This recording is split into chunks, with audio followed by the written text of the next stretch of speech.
Census house हम delete भी कर सकते हैं। देखिए 9002 अब नया आ गया, इसको लाइन नंबर वहाँ पर तब लाइन नंबर 206 आ गया और यहाँ पर 161 आ गया। Present use of census house में रेजिडेंस लिख देता हूँ, नंबर ऑफ जो पर्सन है मैं 2 लिख देता हूँ। हाउस नंबर में नील भी कर सकता हूँ, कुछ भी कर सकता हूँ। लोकेलिटी में मैं इसको रिपीट दबाऊँगा ताकि मेरा काम है अभी या कुछ भी जो भी नहीं होगी। अगर ऐसी सेल्फ इनुमरेशन हुई है तो यहाँ पर हम आईडी दबाएंगे, अगर नहीं हुई है तो नो कर देंगे। नो के बाद जो प्रोसीड करेंगे, अब हमारे फर्स्ट 6 क्वेश्चंस जो हैं इंपॉर्टेंट हैं, ये हमको हर एक फैमिली मेंबर के भरने हैं, तब जाके हमने क्वेश्चन नंबर 7 पे जाना है। अभी इस वीडियो में हम 6 क्वेश्चंस को देखेंगे। सबसे पहला सीरियल नंबर 1 और सीरियल नंबर 2। सीरियल नंबर 1 को भरेंगे और भरना ही हमको हेड ऑफ द फैमिली है। फर्स्ट नंबर पे हमको हेड ऑफ द फैमिली भरना है। तो हेड ऑफ द फैमिली जो है उसका नाम मैं डाल देता हूँ। मान लीजिए मेरा हेड ऑफ द फैमिली है TAKSING,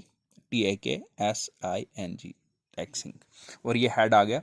मेल फीमेल ट्रांसजेंडर, वो हर एक फैमिली मेंबर से मैंने ये इंक्वायर करना है हमको, फैमिली डिटेल लेनी है कि ये मेल है फीमेल है या ट्रांसजेंडर, कुछ भी हो सकता है, मेल फीमेल या ट्रांसजेंडर।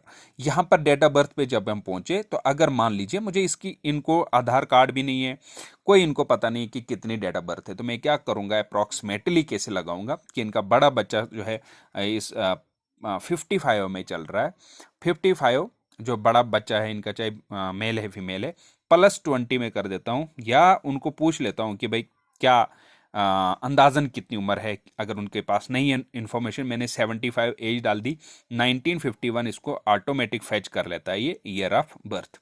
फिर current marital status, never married है, करंटली नेवर मैरिड का, जो मैरिड नहीं है तो अनमेरिड है तो नेवर मैरिड, जो मैरिड है उसको आएगा करंटली मैरिड। अगर मान लीजिए कोई विडोड है, सेपरेटेड है, डाइवोर्स्ड है, वो अलग अलग केसेस आ गए। तो मान लीजिए मैं लिख देता हूं इसको, मैं इसको विडोड लिख देता हूं, विडोड लिख देता हूं।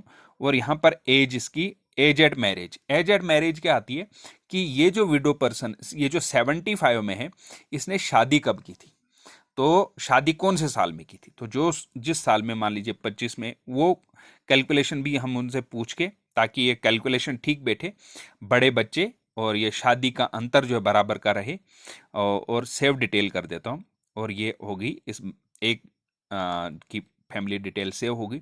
अब मुझे सेकंड पर्सन जो है, जब तक ना मैं ये, क्योंकि दो फैमिली मेंबर्स मैंने चढ़ाए, जब तक मैं ये कंप्लीट करूंगा तब तक मैं क्वेश्चन नंबर 7 पे नहीं जा सकता।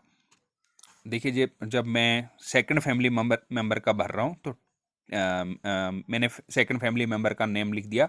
अब सिलेक्ट रिलेशनशिप, हस्बैंड वाइफ है, मतलब ये जो टीना है ये क्या लगती है, टैक्सिंग को। तो हस्बैंड वाइफ है, सन डॉटर है, डॉटर इन लॉ है, सन इन लॉ है, ग्रैंड चाइल्ड है, क्या कौन सा रिलेशन है, जो भी रिलेशन है वो मैं इसको एंटर कर दूंगा यहाँ पर। ठीक है जी। तो हमको ये भी याद रखना है कि जब हम इसको यहाँ पर जब भी रिलेशंस को भरेंगे, जो भी हम सेकंड नंबर पे भरेंगे, सबसे पहले स्पाउस भरेंगे, फिर अनमेरिड बच्चे भरेंगे, फिर मैरिड भरेंगे, फिर अदर रिलेशंस यानी मदर फादर अगर साथ में, वो बुआ मासी वगैरह, और फिर जो अनरिलेटेड लोग हैं उस स्टेप पे जाएंगे, ये याद रखेगा। अब ये इसकी बेटी है, फीमेल लिख देता हूँ। ईयर ऑफ बर्थ मुझे इसका भी मालूम नहीं है, तो अब मैं इसकी अगर 75 है, 25 में इसकी शादी हुई है, तो देन ये जो है इससे 26 ईयर छोटी होगी। मान लीजिए, सपोज कर लीजिए 75 को माइनस में 26 करता हूँ तो ये आ जाता है मेरे 49 48। अगर मान लो दोनों की मान लो कि दोनों फैमिली मेंबर्स की एज मालूम नहीं, तो मैं इसको 48 कर देता हूँ, क्योंकि ये बच्चा जो है 48 है और इसके बाप की शादी हुई थी 25 ईयर्स में। 25 और 1 साल का गैप लेके मैंने 48 49 इसको कर सकता हूँ। इस तरीके से हम इस जो है, अगर एज मालूम नहीं, अगर date of birth Aadhaar card है तो फिर हम इजीली इसको भर सकते हैं, पूरा डेट ऑफ बर्थ एक्चुअली हम डालें तब। अब करंट मैरिटल स्टेटस में इसको डाल देता हूँ, और ये जो है नेवर मैरिड है। ठीक है जी, नेवर मैरिड करके मैं इसको सेव कर देता हूँ यहाँ पर। सॉरी, ये करंटली मैरिड डाल देता हूँ, एज एट मैरिज डाल देता हूँ, इसकी भी 26।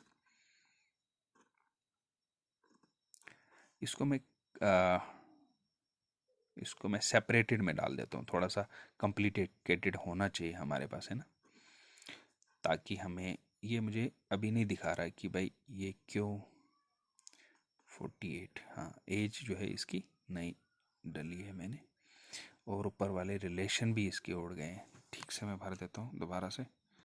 ये दोनों ऐड हो गए हैं। अब जब मैं यहाँ पर जाऊँगा, कहाँ पर, अपडेशन डाटा में जाऊँगा, इस फैमिली को देखूंगा, तो आप देख पा रहे हैं ये जो है हेड ऑफ द फैमिली है, ये सेकंड नंबर पे, और हेड ऑफ फैमिली को ये एरो दिखा रहा है। उसका मतलब कि मैंने इसके आगे जो है कॉलम्स फिलअप करने हैं।